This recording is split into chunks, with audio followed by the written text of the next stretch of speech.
Every project has a start, an end, and multiple typical stages in between. Much like the life stages of a human being. I think maybe that's why we talk about a project's life cycle.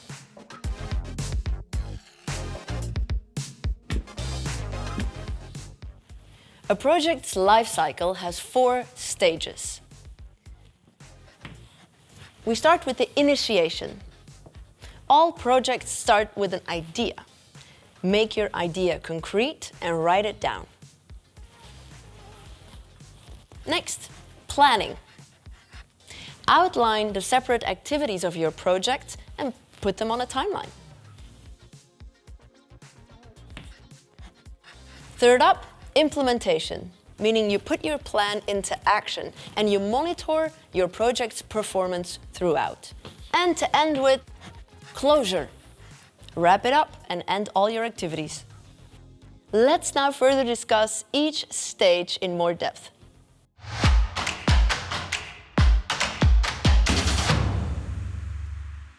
Every project starts with an idea. In this stage, you specify your idea and you write it down in a project charter. A project charter is a document that can be seen as the foundation of your project, where you describe the project in a high-level way. In this stage, there's a lot of research and discussions, but very little detailed planning.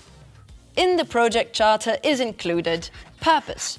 Why are we doing the project? Benefits. What benefits and value will the project generate? Outputs. What will the project produce or deliver? Stakeholders.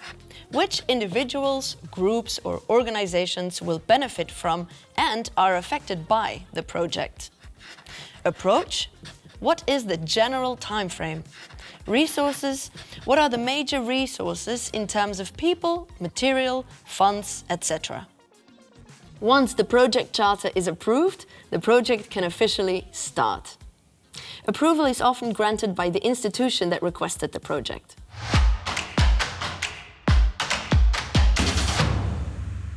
Once your project's charter is approved, we can move on to the second stage of the project's life cycle, which is planning.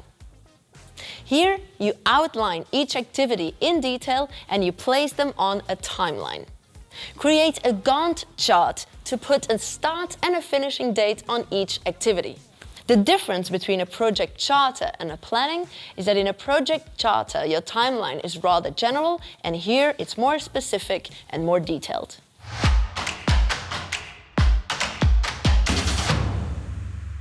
In this stage, you carry out all the activities that you planned.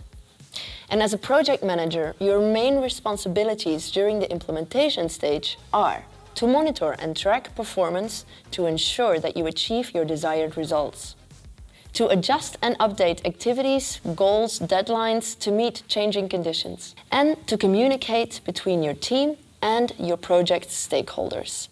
One last piece of advice, it's always interesting to compare your actual project's performance to the plan you made beforehand, like the Gantt chart.